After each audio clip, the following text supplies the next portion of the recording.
নমস্কার, সবাইকে আমার চ্যানেলে স্বাগত জানাই।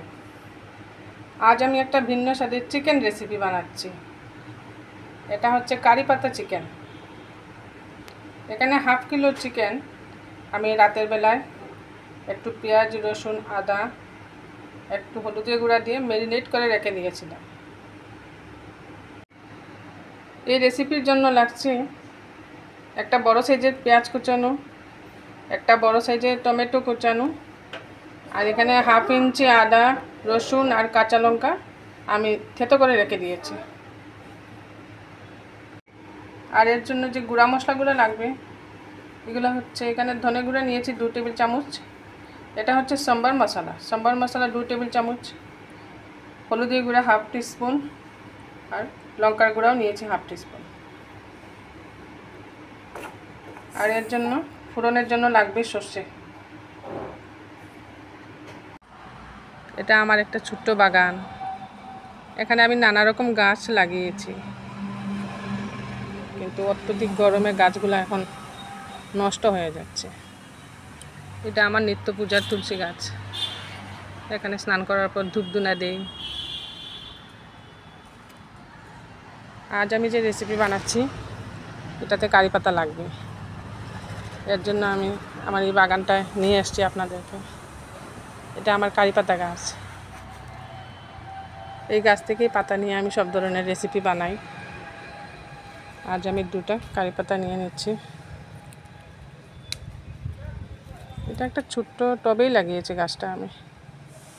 এছাড়া আমার বাগানে আছে জবা গাছ, পেয়ারা গাছ, এখানে আছে আরেকটা জবা গাছ, আর আছে এটা একটা আমড়া গাছ, যেটা আমরা সিডলেস হয়, কিন্তু এবার এত গরম, এর জন্য ভালো ফলনই হচ্ছে না। কড়াই গরম হয়ে গেছে, এর মধ্যে আমি সাদা তেল দিয়ে দিচ্ছি। এই রেসিপিটা সাদা তেল দিয়ে করতে হয়।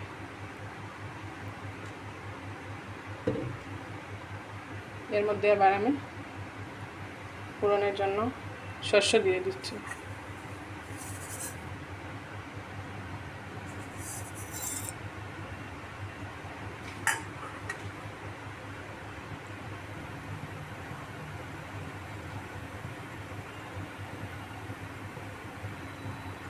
এখানে সাদা শস্য আছে আর কালো শস্য আছে, আমি একসাথে মিক্সড করে দিয়ে দিলাম।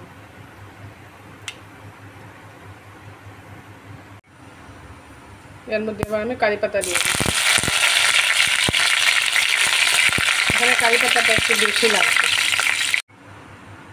এবার এর মধ্যে আমি কুচিয়ে রাখা পেঁয়াজগুলো দিই।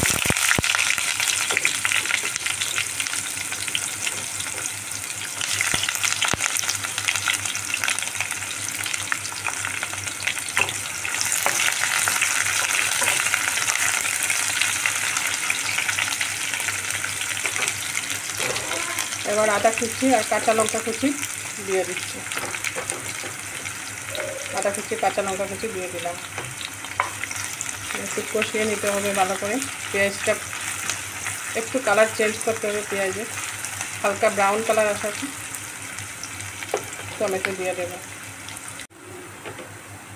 পেঁয়াজটা হালকা ব্রাউন হয়ে গেছে, কুচিয়ে রাখা টমেটোগুলো দিয়ে দিচ্ছি।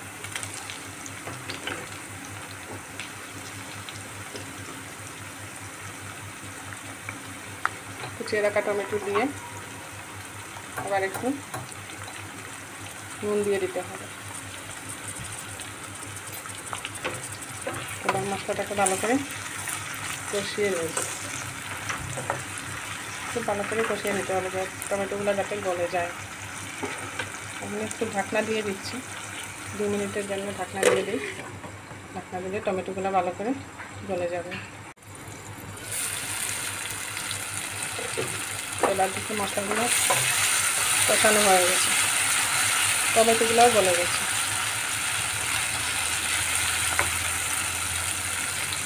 এখন এর মধ্যে আমি ম্যারিনেট করে রাখি চিকেনটি দিয়ে দিচ্ছি।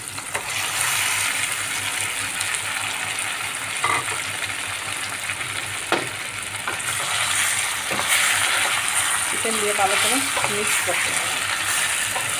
এই রেসিপিটা কিছুটা সাউথ ইন্ডিয়ান রেসিপির মতোই, তবে ওরা এখানে নারকেলের বাটা বা নারকেলের পাউডার এগুলো ব্যবহার করে।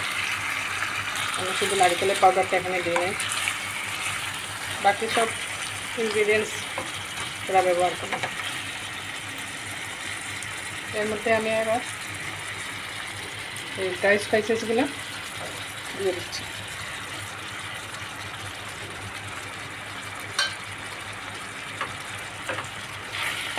এখানে আর বেশি লবণ দিতে হবে না, যেহেতু চিকেনটা কালকে রাতে ম্যারিনেট করে রেখেছিলাম, ম্যারিনেশনের সময় একটু লবণ দিয়েছি এর মধ্যে। মশলা কষানোর সময় মশলার মধ্যে আমি লবণ দিয়েছি। আপনার লাগবে না, লাস্টে দেখবো প্রয়োজন হয়তো লাস্টে দিতে হবে একটু। এইভাবে চিকেনটাকে ভালো করে কষিয়ে নেব। চিকেনটাকে আমি ভালো করে কষিয়ে নিয়েছি। একটু বেশি করে কষতে হবে। চিকেনটা কষা হয়ে গেছে, চিকেনের মশলা থেকে তেল ছেড়ে আসছে, সাইডে মশলা থেকে তেল ছেড়ে আসছে।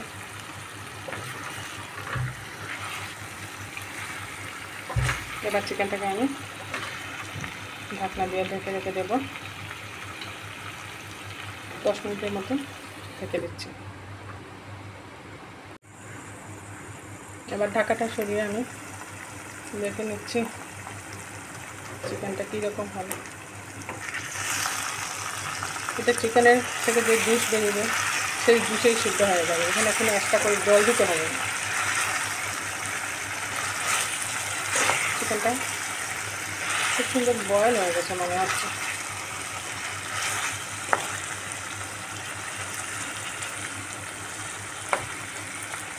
আর একটু ঢাকা দিয়ে রাখতে হবে।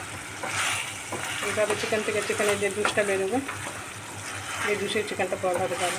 এখানে আমি কোনো জল ব্যবহার করি নাই, এই রেসিপিটাতে জল লাগবে না। আবারও একবার আমি ঢাকা দিয়ে দিচ্ছি। এবার ঢাকা সরিয়ে আমি দেখে নিচ্ছি চিকেনটা হয়ে গেছে। মধ্যে মধ্যে আমি ঢাকা সরিয়ে একটু নাড়িয়ে দিয়েছি, নইলে তো তলায় লেগে যাবে। এটা আর আমি শ্যুট করি নাই।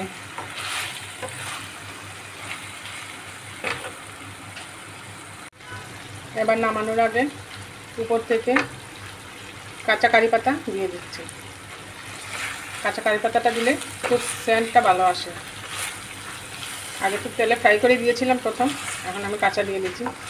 দুইবারই এখানে কারি পাতা দিতে হবে। এবার আমি নামিয়ে নিচ্ছি। তৈরি হয়ে গেল আমার কারি পাতায় চিকেন রেসিপি। এই রেসিপিটা ভাতের সাথেও খাওয়া যায়, আপনি রুটি পরোটার সাথেও খেতে পারেন। আপনারা বানিয়ে খাবেন, কমেন্টে জানাতে ভুলবেন না কীরকম হলো আমার এই ভিন্ন স্বাদের চিকেন রেসিপি।